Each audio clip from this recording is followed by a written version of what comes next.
Hello guys, स्वागत आहे तुमचं माझ्या कोल्हापूरच्या नवीन एका व्लॉगमध्ये. आणि हा व्लॉग सेकंड व्लॉग आहे. जर तुम्ही ह्या आधीचा व्लॉग बघितला नसेल तर मी तो इथे अटॅच करते रिलेटेड व्हिडिओजमध्ये, तो जाऊन नक्की चेक करा. आणि ह्या पुढचे सुद्धा अजून व्लॉग्स येणार आहेत, तर ते सुद्धा नक्की बघत राहा. आणि माझ्या चॅनलला सबस्क्राईब केलं नसेल तर नक्की करा. तर काल आम्ही महालक्ष्मीचं छानपैकी दर्शन घेतलं, संध्याकाळचं आणि सकाळचं सुद्धा, आणि मग आराम केला. दुसऱ्या दिवशी ही जी व्हिडिओ क्लिप आहे ती कालचीच. आम्ही जे ज्योतिबांना दर्शन करण्यासाठी, ज्योतिबांचं जे दर्शन करण्यासाठी निघालेलो, तर त्याची व्हिडिओ क्लिप मी इथे अटॅच करते, कारण मला त्यांच्याबद्दल भरपूर बोलायचं आहे.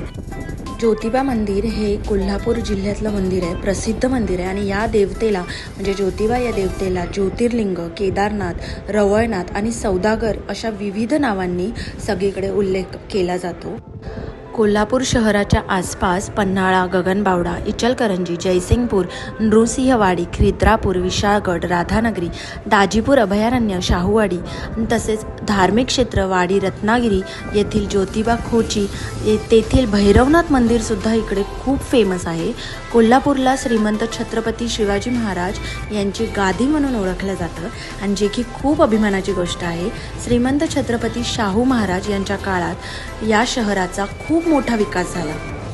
कोल्हापूरचं महालक्ष्मी मंदिर हे महाराष्ट्रातल्या 3.5 शक्तिपीठांपैकी एक आहे. जसं की मी आधीसुद्धा तुम्हाला बोलले, तर प्राचीन आपलं जे भारत होतं त्याच्यातल्या विविध पुराणांनी जिथे शक्तीची देवी प्रकट झाली आहे अशा 108 शक्तिपीठांची सूची तयार केलेली होती.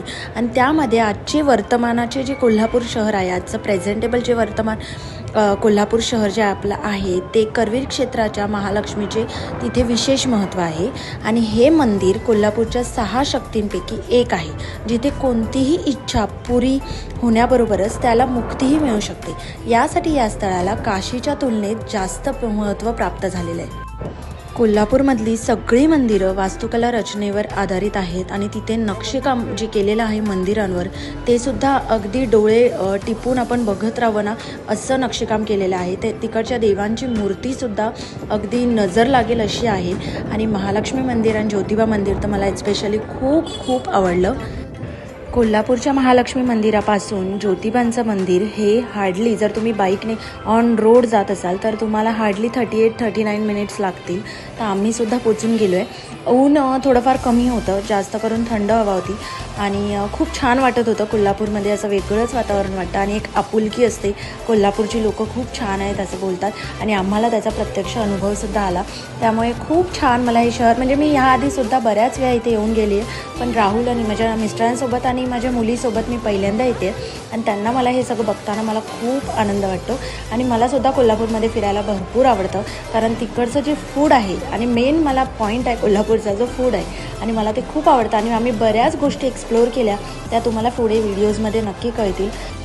ज्योतिबांच्या मंदिरामध्ये गेलं तर आपले हात, आपले कपडे जे काही आपण घातलं आहे किंवा पाय हे गुलाबी झाल्याशिवाय आपण तिकडून येऊ शकणार नाही. त्यामुळे जर कोणी आपल्याला पाहिलं की अशा ह्याच्यात येतात, तर हे समजून जायचं की आम्ही ज्योतिबाच्या दर्शनासाठी जाऊन आलो आहे. कोल्हापूर हे आपल्या रंगीबेरंगी पोशाखासाठी आणि कोल्हापुरी चप्पल आणि त्यासोबतच बऱ्याच गोष्टींसाठी प्रसिद्ध आहे. आणि मी कोल्हापूरमध्ये फिरायची माझी ही 3री की 4थी वेळ आहे. कोल्हापूरमध्ये मिळणारे जे प्रसिद्ध आणि रुचकर खाद्यपदार्थ म्हणजे जो फेमस आहे तो आहे कोल्हापुरी मिसळ. आणि आम्ही आता ते ट्राय करणार होतो, पण आम्हाला आमचं बॅड लक होतं, कारण आम्ही पन्हाळगडावर जसं पोचलो तर तिकडे आम्ही मिसळच्या शोधात ॲक्च्युली गेलेलो. पण आम्ही पन्हाळगड पूर्ण फिरून आल्याच्या नंतर आम्हाला इथे मस्तपैकी थालीपीठ आणि पिठलं भाकरी भेटलेलं, जे की मी फर्स्ट टाईम पन्हाळ्याला आलेली तेव्हासुद्धा खाल्ली होती, आणि मला त्याची टेस्ट अजूनही माझ्या तोंडावर आहे. त्यामुळे मी आत्तासुद्धा तीच खाल्ली, आणि राहुललासुद्धा ती प्रचंड आवडली, त्याने फर्स्ट टाईम खाल्लेली. आणि मिहिरानेसुद्धा छान ताव मारलेला भाकरीवर. तर ही कोल्हापूरची जी प्रसिद्ध मिसळ आहे ना, ती फक्त कोल्हापूरमध्ये एका ठिकाणी भेटते असं नाही आहे. ती वेगवेगळ्या ठिकाणी आणि वेगवेगळ्या प्रकारची सुद्धा मिळते. म्हणजे उदाहरणार्थ बावडा मिसळ, फडतळे मिसळ आहे, चोरगे मिसळ आहे, साकोली मिसळ आहे, आणि भरपूर अशा मिसळचे पदार्थ आहेत ज्यामध्ये भरपूर व्हरायटी मिळतात, आणि खूप छान प्रकारे ते लोक प्लेट सजवून देतात.